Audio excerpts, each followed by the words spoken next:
Não existem evidências científicas de fenômenos paranormais, sobrenaturais ou espirituais. Não existem. Existem histórias, relatos, evidências? Não. Mesmo assim, de acordo com uma pesquisa feita em 2013 pela YouGov, a pedido do Huffington Post, 45% dos americanos acreditam em fantasmas. Uma década atrás, uma pesquisa havia sido feita e os números já eram bem parecidos. Em uma pesquisa feita em 2005 pela CBS News, 48% dos americanos afirmaram que fantasmas são reais e 22% dos entrevistados alegam já ter encontrado um espírito ou sentido a sua presença. Nesse vídeo, vamos ver quais são as explicações científicas para esses fenômenos. Está começando o primeiro Neurodoc.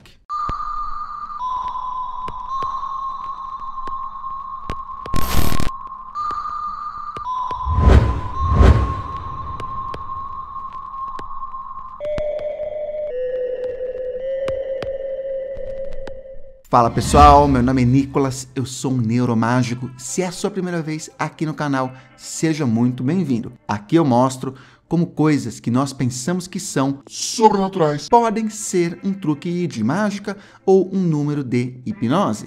E o objetivo desse formato vai ser se aprofundar em alguns temas. O próximo Neurodoc vai ser sobre aquele tema que vocês tanto me pedem, mas eu achei melhor fazer primeiro esse, até para fundamentar coisas que eu vou falar no próximo episódio. E nesse vídeo vamos falar sobre 20 explicações científicas para fenômenos sobrenaturais. Portanto, se você não for inscrito, já se inscreva, ative as notificações e para me acompanhar ainda mais de perto, siga-me também no Instagram. O meu Instagram é @neuromágico. E só um aviso aqui, todos os artigos que eu citar vão estar aqui no primeiro comentário fixado. Veja, não na descrição, no primeiro comentário fixado. Então vamos lá. A primeira explicação, nem poderia ser outra, são números de ilusionismo. Segundo o dicionário, ilusionismo é a arte de criar ilusão por meio de artifícios e truques, ou prestidigitação. E segundo a Wikipedia, ilusionismo é a arte performática que tem como objetivo entreter o público, dando a ilusão de que algo impossível ou sobrenatural ocorreu. Os praticantes dessa atividade designam-se por ilusionistas ou mágicos. Embora os ilusionistas aparentem desafiar as leis da física, na realidade, os números por eles criados nada têm de sobrenatural, tratando-se de ilusões realizadas através de meios naturais. Então tem essa questão. Para ser mágica, para ser ilusionismo, tem que assumidamente estar fazendo um truque. A plateia tem que entender que aquilo é um truque, que aquilo não tem nada de paranormal ou sobrenatural. Mas essa aplicação artística, com essa ressalva ética, é um tanto quanto recente. Por muito tempo, as técnicas de ilusionismo foram usadas para enganar pessoas, para dar a impressão que alguma pessoa tinha poderes sobrenaturais. Nós não sabemos quando o ilusionismo surgiu. É muito possível que ele tenha surgido de forma independente em diversas culturas, em diversas regiões, assim como a música e a dança. Então imagina que você está numa tribo e aí você descobre, por brincadeira, que você consegue fazer, por exemplo, uma pedra, sei lá, sumir. E aí você mostra para alguém da sua tribo e a pessoa fica espantada. A pessoa passa a achar que você tem algum poder, algum dom sobrenatural. O que você vai fazer? Não você, né? Essa pessoa que está na tribo. Bom, é muito possível que essa pessoa usasse essa crença para ter vantagem, né? Para obter um status, para se colocar em uma situação de poder. Aí, se você for estudar mágica, você vai aprender que a primeira apresentação de mágica registrada, claro que devem ter acontecido outras, tá? Aconteceu no Egito. Na Wikipédia, inclusive, fala assim: a primeira descrição por escrito de um número de magia enquanto arte cênica surge no Egito e data de 1700 a.C. O documento em questão designa-se por Papiro de Westcar e atualmente encontra-se no Museu Egípcio de Berlim.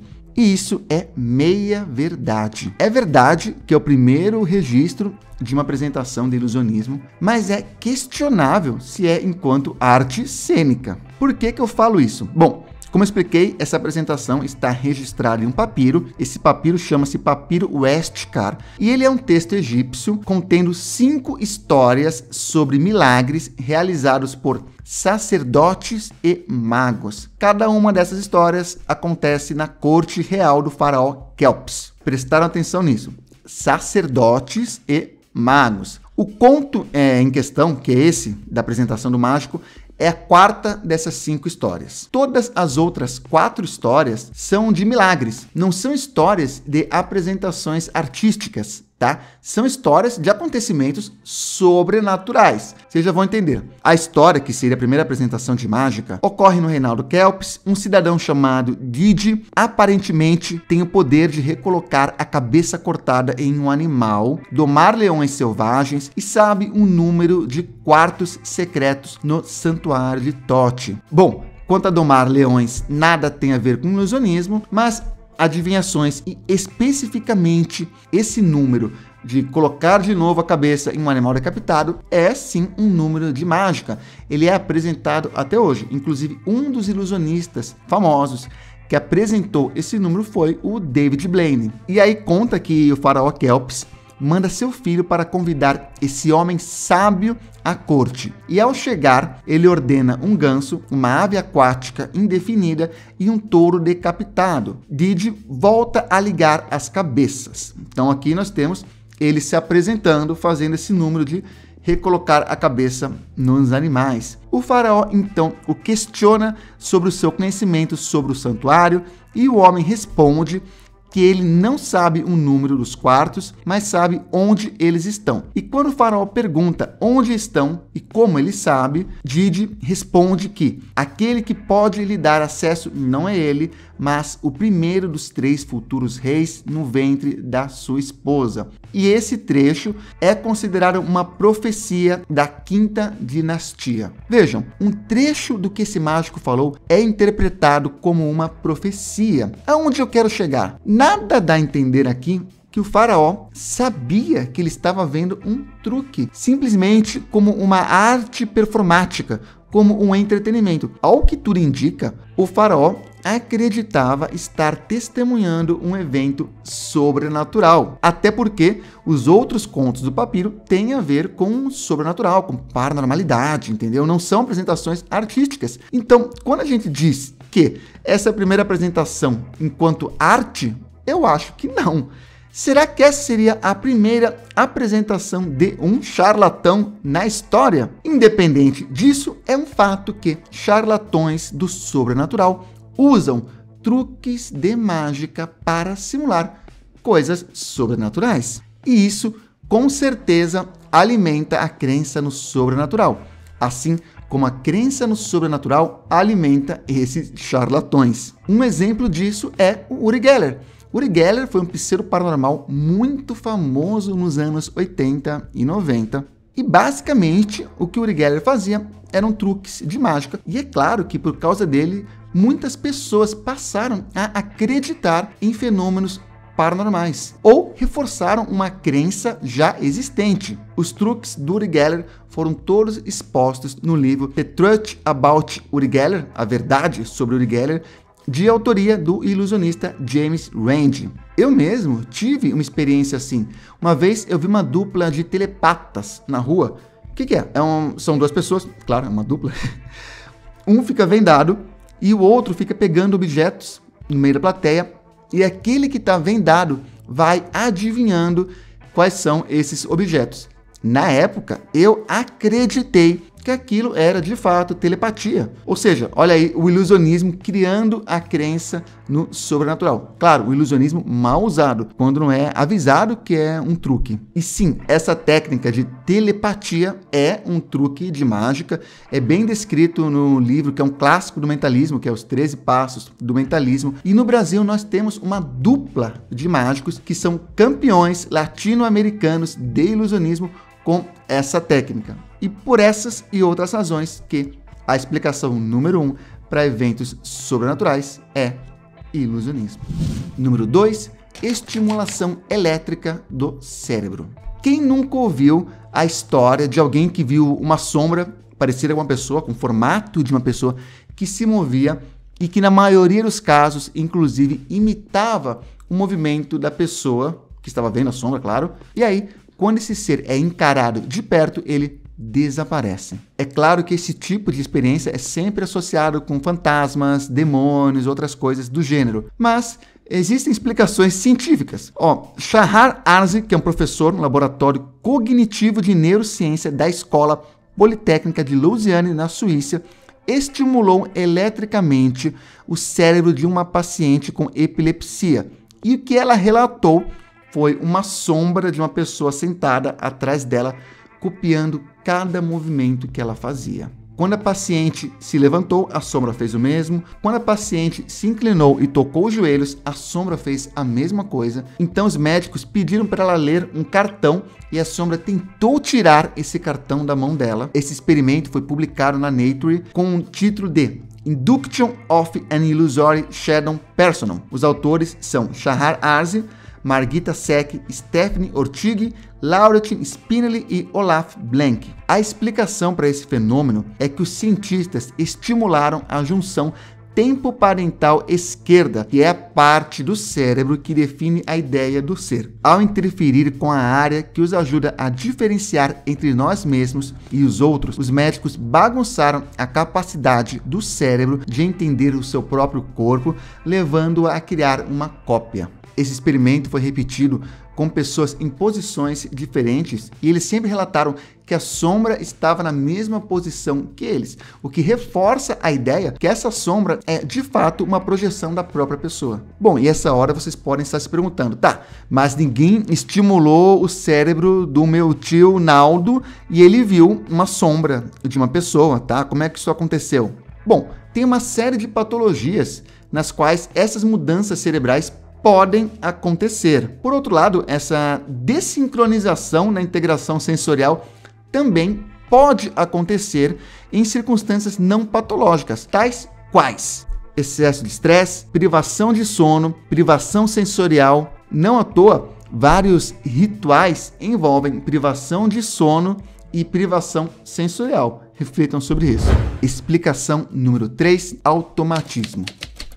Todos nós já experimentamos algum tipo de automatismo. Por exemplo, você está indo para a casa da sua sogra, dirigindo, claro, e quando percebe, você está pegando o caminho para o seu trabalho, que é o caminho que você faz todo dia. Esse piloto automático, ele é necessário na nossa vida porque ele permite que as pessoas lidem com diversos estímulos e preocupações durante o dia a dia, sem que isso envolva usar muita energia do cérebro. Mas é claro que isso também pode gerar algumas ilusões. E essas ilusões envolvem as pessoas pensarem e dizerem coisas que não estão cientes. Por exemplo, quando um médium limpa a própria mente, começam a pipocar ideias e imagens aleatórias na cabeça dele e ele pressupõe que esses pensamentos estão vindo de uma outra entidade. Entretanto, essas ideias estão todas na cabeça dele mesmo.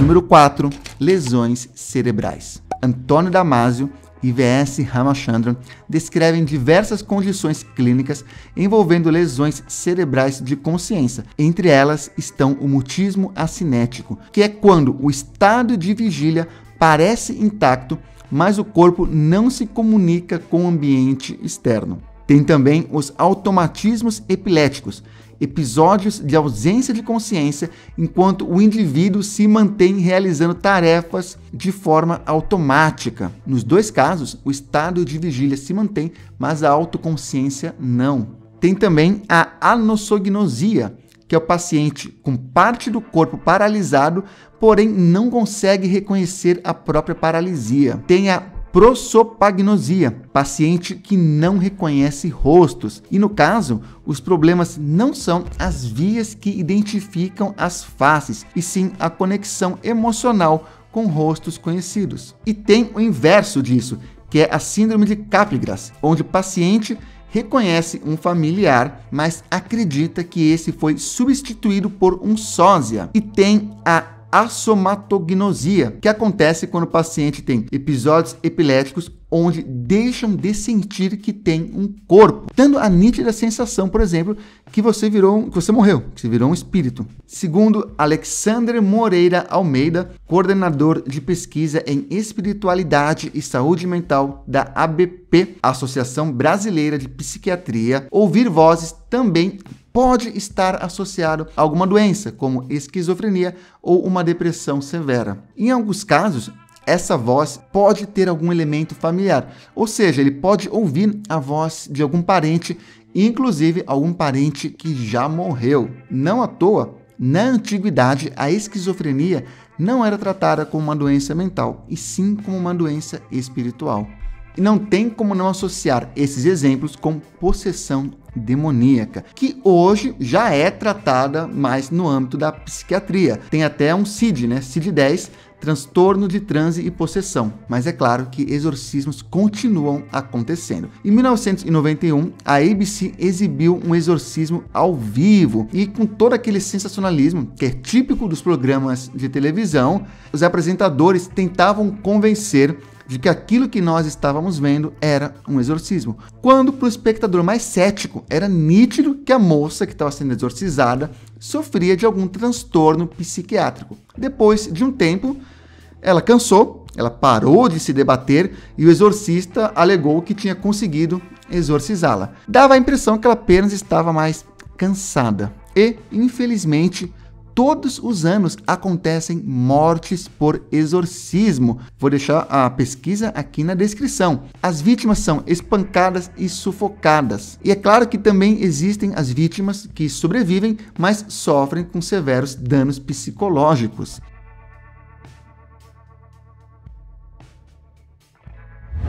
Número 5. Pontos gelados. É uma ideia bem difundida na cultura pop, que quando tem um fantasma por perto, as pessoas sentem frio. Essa ideia aparece tanto no filme O Sexto Sentido, quanto naquela novela A Viagem, que é aquela novela que as pessoas morrem e vão viver no Parque do Ibirapuera. E é bem possível que essa sensação de frio repentino aconteça por explicações mais naturais, como correntes de ar. Até porque, geralmente, esses ambientes fantasmagóricos são ambientes que favorecem esse tipo de coisa, né? A estrutura favorece essas correntes de ar. Geralmente são ambientes que têm grandes janelas, lareiras.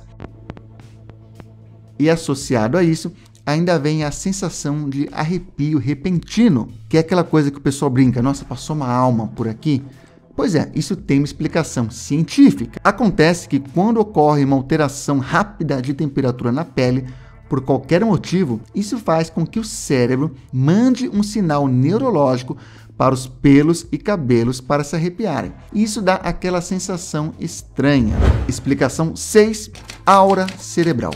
Segundo Saulo Nadra, neurologista da Academia Brasileira de Neurologia e do Corpo Clínico do Hospital Albert Einstein, em São Paulo, ver vultos pela casa pode ser a ocorrência de um fenômeno chamado aura cerebral, que é um estado antes da enxaqueca. Só que nem sempre esse estágio acontece e depois vem a enxaqueca, tá? O que acontece é que nesse estágio, chamado aura cerebral, a pessoa tem sensações visuais, que podem se manifestar como manchas, vultos, luzes piscantes, vagalumes, flashes luminosos, e é claro que tudo isso pode ser confundido com uma visão fantasmagórica. Explicação 7. Pareidolia. Pareidolia é um fenômeno no qual as pessoas reconhecem padrões ou fazem conexões de dados aleatórios com imagens ou objetos. Uma outra maneira de definir é que pareidolia é a ativação da memória através do sentido. O tipo de pareidolia mais comum é a pareidolia facial. Vejam alguns exemplos.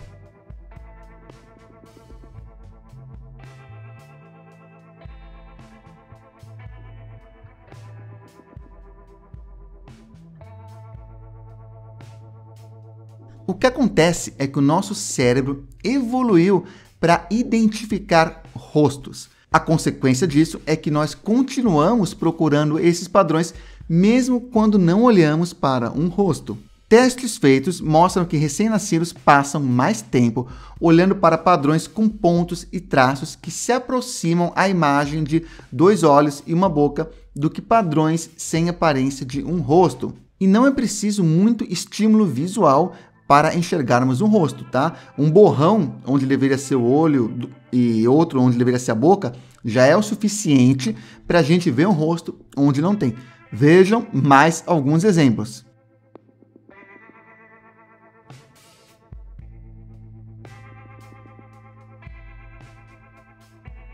Agora, o mais impressionante, isso não acontece só com humanos. Um estudo de 2017 mostrou que ovelhas têm a habilidade de reconhecer rostos humanos familiares. Pesquisadores da Universidade de Cambridge conseguiram treinar animais para identificar os atores Jake Gyllenhaal, Emma Watson, o ex-presidente Barack Obama e a jornalista da BBC Fiona Bruce. E o que acontece é que, segundo o pesquisador Péricles Maranhão Filho, pessoas religiosas têm mais propensão a viver a pareidolia. E isso dá origem a um tipo muito específico de pareidolia, a pareidolia religiosa, que é o famoso ver Jesus na torrada, ou na meia, ou no cocô do pombo. Vejam alguns exemplos.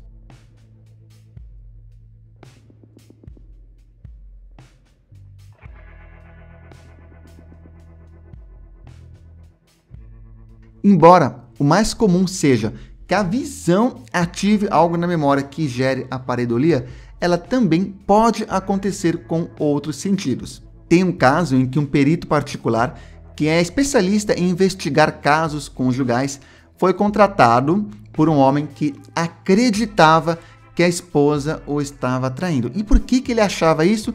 Porque, segundo ele, a esposa falava o nome dos amantes durante o banho. O que acontece é que esse pesquisador escondeu um gravador no banheiro e, na real, ela não falava nada. Segundo ele, a acústica e os ruídos locais interferiam e atrapalhavam a percepção dele do som. Nem preciso dizer como esses casos podem ser interpretados como fenômenos sobrenaturais. Oitava explicação: infrassom. E aqui nós voltamos para o caso do cientista Victor Tange. O que acontece? Ele trabalhava em um laboratório e vários funcionários estavam relatando ter experiências sobrenaturais no laboratório. Um belo dia, ele mesmo viu um fantasma na forma de uma mancha cinzenta que se movia e que, quando ele encarou, desapareceu. Ele foi atrás e acabou descobrindo o fantasma. E o fantasma era o ventilador. Não exatamente o ventilador, mas a ressonância. O que acontece é que humanos podem ouvir sons de até 20 Hz, mas são incapazes de detectar qualquer coisa que é abaixo disso. Tudo que é abaixo de 20 Hz é chamado de infrassons. E o que acontece é que, embora não possamos ouvi-los, eles interferem no nosso corpo, nós podemos senti-los. Segundo o Dr. Richard Wiseman, essas ondas interferem principalmente no estômago, podendo criar tanto uma sensação positiva, que é o que os americanos chamam de borboletas na barriga, ou negativa, de enjoo. E dependendo do local, como uma casa mal assombrada, ela pode gerar uma sensação de pânico. Mas o infrassom não interfere só no estômago. Ele pode interferir no seu equilíbrio e até na sua visão, provocando aquela visão da mancha acinzentada que o Dr. Victor Tange viu. E você não precisa ter um ventilador mal assombrado para sentir o ultrassom. Ele pode ser causado, por exemplo, por padrões climáticos, ventos, tempestades e até eletrodomésticos. Por exemplo, o mesmo Dr. Richard Wiseman, ao investigar 2 locais subterrâneos onde alegadamente aconteciam fenômenos sobrenaturais, ele descobriu evidências de infração vindas do tráfego de cima. E segundo ele, isso explica as experiências sobrenaturais que eram vividas naquele local. E essa experiência que eu contei no começo sobre o Dr. Victor Tent acabou gerando um artigo científico com um nome bem interessante,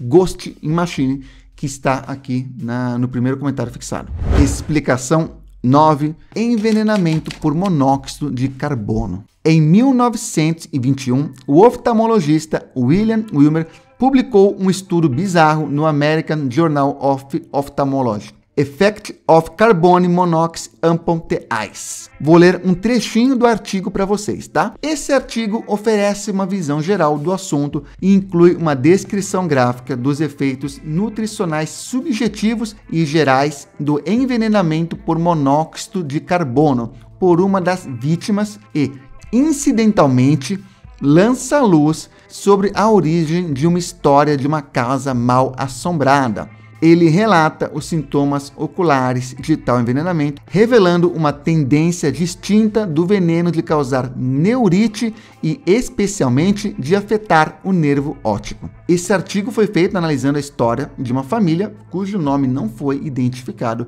e essa família morava em uma casa que supostamente era mal assombrada. Os relatos envolvem sons de porta batendo, mobília sendo arrastada, passos em salas vazias. Uma das crianças relatou algo sentando em cima dela e a outra foi atacada por um estranho misterioso. A dona da casa relatou que acordou em uma noite e viu um homem e uma mulher levantados ao pé da cama que logo desapareceram misteriosamente. Conforme o tempo foi passando, a família foi ficando cansada e depressiva, as plantas foram morrendo, até que se descobriu uma fornalha com defeito. Essa fornalha, que deveria expelir a fumaça pela chaminé, estava espalhando essa fumaça para dentro da casa.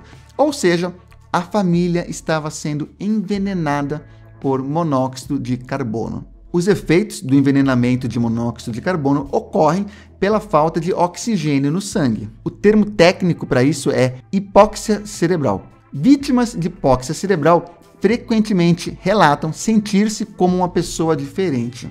E o resultado final dessa falta de oxigênio é a morte. Mas os sintomas são dores de cabeça, alucinações, tontura, sonolência, fraqueza, vômito, dor no peito, falta de ar, confusão e perda de consciência. Uma outra razão que faz o monóxido de carbono ser tão perigoso é porque ele não tem cheiro nem cor. Ou seja, a pessoa pode ser envenenada por isso por um bom tempo antes de perceber o que de fato está acontecendo. Em 2005, uma mulher chamou a polícia depois de ter visto um fantasma no seu banheiro. E o que na verdade aconteceu foi um vazamento de água quente que encheu a casa dela de CO2. Explicação 10. Paralisia do sono. Paralisia do sono, acredito que vocês já ouviram falar, é quando você acorda, você escuta tudo ao seu redor, mas você não consegue nem movimentar os dedos, nem abrir os olhos. É nítida a sensação de que você morreu e sua alma está presa no seu corpo. E se isso já é assustador para quem já ouviu falar sobre esse problema, imagina para quem nunca ouviu falar. Acredita-se, por exemplo, que no Sudeste, a paralisia do sono tenha dado origem à lenda da pisadeira, que seria uma mulher muito magra, com cabelos desgrenhados e aparência horripilante, que pisa no peito das pessoas durante a madrugada, deixando-as sem ar e impossibilitadas de reagir. E como que a paralisia do sono acontece? Quando dormimos, o cérebro desativa algumas das funções motoras para evitar que nos movimentemos durante a noite, especialmente enquanto estamos sonhando. O seu cérebro não desliga isso, amor. Isso não acontece com você. Não. Aqui, ó. O cérebro desativa algumas das nossas funções motoras para evitar movimentos durante a noite. Acontece com vocês? Não, então você nunca vai ter paralisia do sono. Bom, o objetivo disso é impedir que a gente se machuque enquanto está dormindo. Durante o sono, o corpo passa por uma ausência de tônus muscular, o que corresponde a uma paralisia completamente normal dos músculos estriados, que são os músculos que permitem movimento. Fora isso, o coração e os músculos responsáveis pela respiração continuam funcionando. E o que acontece é que às vezes o cérebro desperta antes dos músculos recuperarem o tônus, e aí você fica paralisado. Tá achando assustador? Espera só para ver os outros sintomas que podem vir junto com a paralisia do sono. Alucinações sonoras ou visuais. A pessoa pode imaginar que está ouvindo passos, portas batendo, sussurros ou que está vendo alguém sentado em sua cama. Pode também ver assombrações circulando pelo quarto, luzes estranhas, etc. E claro que isso costuma ser muito assustador. E essas alucinações surgem justamente porque o cérebro se confunde ao processar sons e imagens. Sensação de sair do corpo. Algumas pessoas sentem que estão flutuando, como se sua alma tivesse se separado do corpo físico. Esse sintoma trata-se de uma alucinação sinestésica que também inclui a sensação de queda e afogamento, dificuldade para respirar. O relaxamento da musculatura das costelas pode causar uma sensação de peso no peito. Olha aí o exemplo da pisadeira, a lenda da pisadeira. Essa sensação é como se houvesse algo fazendo pressão nessa região. E apesar do diafragma estar funcionando, a pessoa se sente sufocada. Bom, na maioria dos casos é só esperar que a paralisia passa, mas não tem como negar que um episódio desse pode ser confundido com uma experiência sobrenatural. Número 11, efeito Forer. O efeito Forer é muito comentado aqui no canal porque é uma das bases da leitura fria. O que acontece? Em 1948, o psicólogo Bertram Forer resolveu fazer um experimento. Ele chegou para os seus alunos e entregou o que ele dizia ser um teste de personalidade, um formulário com perguntas. Cada um dos alunos preencheu o formulário, respondeu as perguntas e no dia seguinte ele chegou com as respostas. A resposta, na verdade, seria uma descrição de personalidade e pediu para os alunos avaliar essa descrição, onde 0 seria não tem nada a ver e 5 seria sou eu. De modo geral, a avaliação ficou em 4,6, ou seja, a descrição de personalidade era bem precisa. Só tem um pequeno problema. Todos receberam a mesma descrição de personalidade. Um misturado de frases aleatórias pegas do horóscopo. Eu vou até ler qual que era a descrição que o Forer entregou. Você tem uma necessidade de ser querido e admirado por outros, e mesmo assim, você faz críticas a si mesmo. Você possui certas fraquezas de personalidade, mas, no geral, você consegue compensá-las. Você tem uma capacidade não utilizada que não transformou em lucro ainda. Você é disciplinado e tem autocontrole. Você tende a se preocupar e ser inseguro por dentro. Às vezes, tem dúvida se tomou a melhor decisão. Você prefere certas mudanças e variedade e fica insatisfeito com restrições e limitações. Você tem orgulho por ser um pensador independente e não aceita a opinião dos outros sem uma comprovação satisfatória. No entanto, você descobriu que é melhor não ser tão franco ao falar de si mesmo para os outros.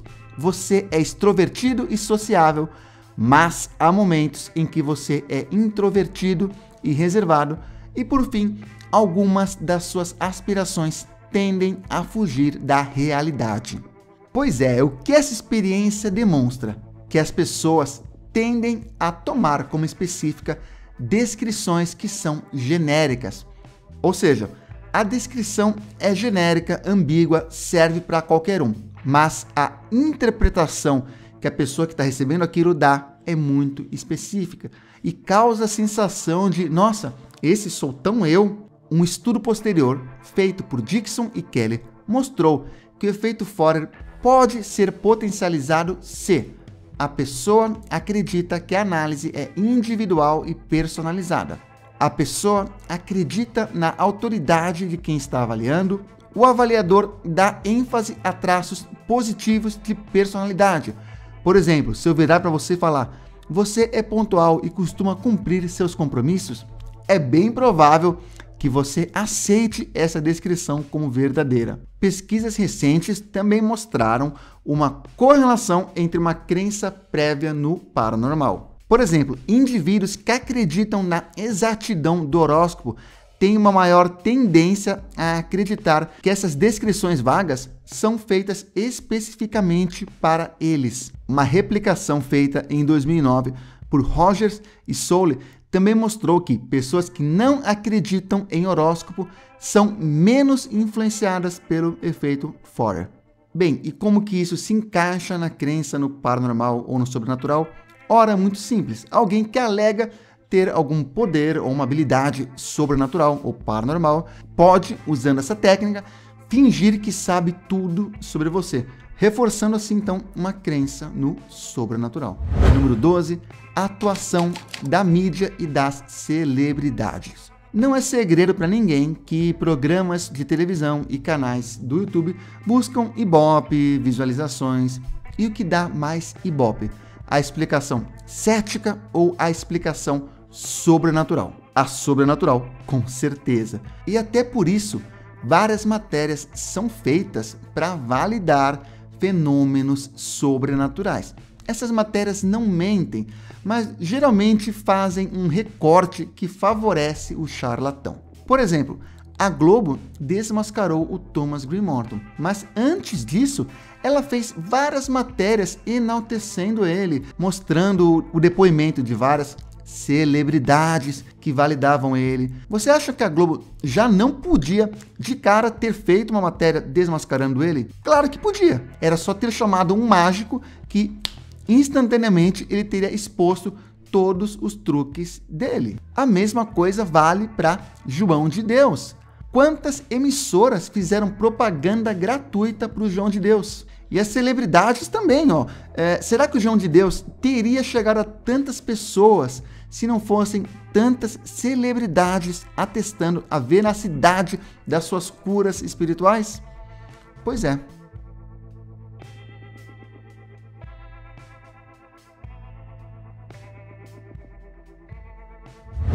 Número 13, movimento ideomotor.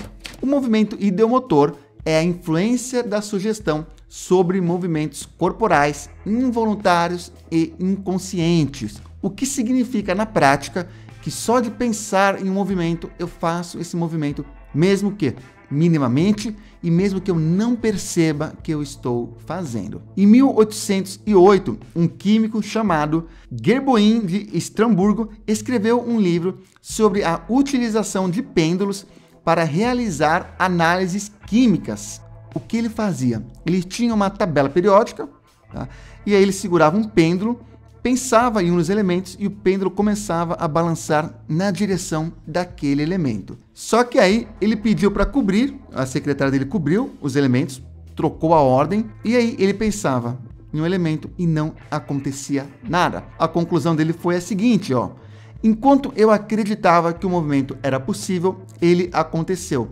Mas depois de descobrir suas causas, eu não conseguia mais reproduzi-lo. De acordo com ele, seus experimentos mostram como é fácil ver ilusões como verdades, sempre que somos confrontados com fenômenos em que os sentidos humanos estão envolvidos em situações mal analisadas. Ou seja, por pensar naquele elemento químico que ele está vendo ali onde está, sem que ele percebesse, a mão dele balançava o pêndulo naquela direção. Essa é a explicação para a brincadeira do copo, brincadeira do compasso, tabuleiro, ouija. Mas vamos mais além. Vamos falar sobre os experimentos de Michael Faraday. O Michael Faraday se propôs a testar o fenômeno que era muito famoso na época do movimento espiritualista das mesas girantes. Segundo Faraday, eram os próprios médiums que moviam as mesas sem que eles se dessem conta disso. Só para atualizar, se você não sacou, mesas girantes eram mesas que supostamente se moviam sozinhas. Sozinhas não, né? Ajudadas por espíritos. As pessoas colocavam a mão em cima da mesa e a mesa ia para um lado, para o outro, aparentemente sozinha. E como que Michael Faraday fez para provar que eram os próprios médiums que moviam a mesa? Ele colocou em cima da mesa uma pilha de coisas, né? Uma pilha de... Dá para representar bem com baralho, tá? Eram bloquinhos. E aí ele colocou Os médicos colocavam a mão em cima da pilha, isso aqui em cima da mesa. O que esse experimento deveria propor? Se são os médiums que estão empurrando a mesa, se a mesa for para a esquerda, por exemplo, vai formar uma escadinha nesse sentido. Agora, se a mesa se mover sozinha, certo? E a mesa for, por exemplo, para a esquerda, a escadinha vai ficar nesse sentido. Ok? Entenderam? Se a mesa se move sozinha, isso aqui vai deslocar para esse lado. Se são os médiuns que movem a mesa, ela vai se deslocar para esse lado. Vocês já podem imaginar o resultado desse experimento. Mas em 1853, já havia sido feito um experimento bem parecido. 4 médicos se reuniram para fazer uma sessão experimental de mesas girantes e, a princípio, todos imaginaram a mesa indo para a direita e ela foi para a direita. Depois, todos imaginaram ela indo para a esquerda e ela foi para a esquerda. E em um outro momento, 2 imaginaram ela indo para a esquerda e 2 imaginaram ela indo para a direita e ela ficou parada no mesmo lugar. Um dos experimentos contemporâneos mais interessantes sobre o movimento ideomotor foi feito por Ray Riemann, que é um professor de psicologia da Universidade de Oregon, e esse experimento aconteceu em 1992. Sabe aquele pessoal que anda com galho e supostamente o galho aponta para onde tem água na Terra? Pois é, aquilo também é explicado através do movimento ideomotor. O que ele fez? Ele reuniu várias pessoas, entregou não um galho, mas uma varinha de radiestesia, que basicamente faz a mesma coisa, e ele falou para todos os alunos que no centro da sala tinha água enterrada. E todo mundo foi lá com a varinha, e a varinha apontava para o local que ele falou que tinha água enterrada, só que não tinha. E ele repetiu esse experimento, sempre mudando o lugar. E sempre as varinhas apontavam para o lugar que as pessoas achavam que tem água. Ou seja, movimento ideomotor, tal qual o pêndulo do primeiro experimento que eu mencionei, tal qual a brincadeira do copo. As pessoas pensam que o espírito vai escrever tal palavra e as pessoas acabam empurrando o copo na direção das letras que formam aquela palavra, sem que as pessoas percebam que estão fazendo isso. Segundo Arthur Oscar Schelp, neurologista e professor da Faculdade de Medicina da Unesp, o cérebro não tem um esquema fixo de funcionamento. A mesma célula que participa do movimento também participa do pensamento. Por exemplo, quando você vai tocar na tela de um celular, antes de você fazer o movimento, o seu cérebro já esquematizou tudo o que vai acontecer. Ou seja, quando você está jogando o tabuleiro Ouija, o seu cérebro já esquematizou o que vai acontecer, ou seja, já esquematizou a estratégia futura e nós realizamos essa estratégia sem perceber. Número 14. Falsa relação de causa e consequência. Imagina essa situação. Você está desempregado e aí você procura um paranormal. Esse paranormal cobra de você R$100 para fazer um trabalho, para desbloquear os caminhos da prosperidade ou para exorcizar o fantasma do desemprego. Tanto faz. 1 ou 2 semanas depois, você consegue um emprego. Aí, o seu cérebro humano e falho vai tentar criar uma relação de causalidade. Você vai interpretar que a ação do paranormal causou o fato de você conseguir o emprego, mas provavelmente não tem relação nenhuma. O doutorando em Direito de Harvard, Taylor Vigen, criou um site para mostrar com exemplos engraçados algo que os estatísticos já sabem há muito tempo. Correlação não significa causalidade, mesmo quando a correlação é muito forte. Nesse site, ele reúne dados e cria relações, que são reais, mas que obviamente não tem ligação nenhuma uma com a outra.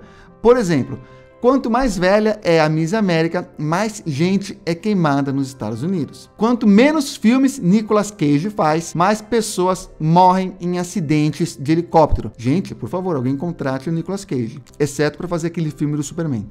Número 15. Evidências anedóticas. São experiências ou testemunhos que podem ter muito valor para quem vive a experiência, só que não podem ser verificadas de forma científica. Então, Tem muita gente que acredita no sobrenatural porque um tio contou que viu o fantasma da mãe dele quando era criança, porque conhece um amigo que diz que foi abduzido, ou porque ele mesmo viu uma luz no céu e acredita que aquilo é um disco voador. Nós vimos o poder das evidências anedóticas recentemente com as redes sociais, quando informações compartilhadas em grupo de WhatsApp passaram a ter mais relevância do que informações passadas pela mídia. Porque essas informações são sempre trazidas por pessoas que nós conhecemos e, portanto, confiamos. Afinal de contas, é muito mais fácil confiar na história do tio Naldo do que em um cientista que você não conhece. 16. Efeito placebo. O famoso nada que cura ou o nada que mata. O efeito placebo é quando uma substância ou procedimento produz um efeito fisiológico positivo, mesmo que não tenha capacidade para isso, melhorando os sintomas. Ou seja, você tem um sintoma, uma dor qualquer, aí você vai em um curandeiro. Ele faz um ritual qualquer e você acredita que isso vai de fato te curar. Como você acredita, de fato você demonstra alguma melhora. E existe o nocebo. Nocebo é o placebo mal, placebo do mal. Efeito nocebo é a manifestação de sintomas indesejáveis ou inesperados após exposição a uma determinada substância ou sugestão negativa a ela. Isso, inclusive, explica quando você começa a ler a bula de um remédio que você tomou e já começa a sentir o sintoma imediatamente. Deixa eu ver. Isso aqui causa dor de cabeça, tontura, desmaio. Por exemplo, se você tomar Dolly pensando que é veneno, eu sei que agora alguém pensou, mas Dolly é veneno. Enfim, se você tomar Dolly pensando que é veneno, é provável que você se sinta mal. Da mesma forma, se você acredita que foi vítima de um trabalho de feitiçaria, é provável que você se sinta mal e até adoeça. Explicação 17. Histeria coletiva. É um distúrbio psicológico em que um grupo de pessoas passa a ter ao mesmo tempo um comportamento estranho ou uma doença sem uma causa aparente. Os surtos de histeria coletiva, também conhecida como psicogênica de massa, são mais frequentes em grupos fechados, como alunos de uma escola ou trabalhadores de uma mesma empresa, mas também podem acometer a população em geral. A doença faz as pessoas ficarem mais ansiosas e perderem o controle sobre atos e emoções. Também pode turbinar os sentidos, como olfato, tato, paladar. E embora tudo seja psicológico, as pessoas, quando afetadas pela histeria coletiva, sentem sintomas reais, como náuseas, tonturas, dor de cabeça, desmaio, falta de ar. Existem vários casos de histeria coletiva registrados na história e vários deles envolvem alegações sobrenaturais. Por exemplo, um caso que aconteceu em 2013 e envolve um fantasma. Em 2013, 3.000 funcionários de uma fábrica em Bangladesh entraram em greve pedindo que algo fosse feito contra o fantasma do banheiro feminino. Isso começou quando uma funcionária alegou ter sido atacada por um fantasma, e isso acabou virando um pânico geral, ao ponto da polícia ter que intervir para restabelecer a ordem. Um evento similar aconteceu na Tailândia, onde 22 estudantes foram hospitalizados após verem o fantasma de uma idosa. Explicação número 18. Doenças raras. Existem doenças que podem ter gerado a crença em certas criaturas sobrenaturais. Um exemplo bem comum é a hipertricose, que popularmente é conhecida como síndrome de lobisomem. É uma doença rara que faz com que cresça pelos em todo o corpo da pessoa. E um outro exemplo é a porfíria eritropoética. Essa doença torna a pele da vítima extremamente sensível à luz solar, ao ponto de uma pequena exposição já gerar um monte de bolha. E as pessoas que estão acometidas com essa síndrome precisam não só ficar em casa durante o dia, como receber frequentemente transfusão de sangue. Antigamente, quem sofria dessa doença ficava em casa o dia todo e só saía à noite para beber sangue de animais, o que provavelmente gerou a crença nos vampiros. Explicação 19. Animais. Uai, como assim animais? Pois é muito provável que criaturas, lendárias criaturas folclóricas, tenham sido inspiradas em animais reais. Um exemplo disso é o pé grande, que provavelmente foi inspirado em ursos com sarna. Já a lenda do chupacabra é possível que tenha surgido dos ataques reais realizados por coiotes. E o monstro do Lago Ness é possível que tenha surgido a partir de avistamentos reais de enguias gigantes que provavelmente vivem no Lago Ness. Número 20, vontade de acreditar. É a vontade de acreditar que mantém as histórias paranormais, sobrenaturais e espirituais vivas até hoje. Nós temos uma vontade quase que natural de crer em coisas divinas, coisas que transcendem a nossa própria existência. Então é isso, pessoal. Foram aí 20 explicações científicas para fenômenos paranormais, sobrenaturais ou espirituais. E olha que eu não falei sobre hipnose, sobre falhas em fotografia, sobre lapso de memória. Nossa, ainda tem muita explicação para dar. Se vocês gostaram, comenta aqui que muito provavelmente eu faço uma parte 2 desse vídeo. Então é isso, se você não for inscrito, inscreva-se, deixa um like, compartilha se você puder e no mais, continue seguindo daquele único ser verdadeiramente sobrenatural que veio do céu e deixou uma mensagem positiva para todos nós. Eu estou falando do ET Bilu. E a mensagem dele, você sabe qual que é. Busquem conhecimento.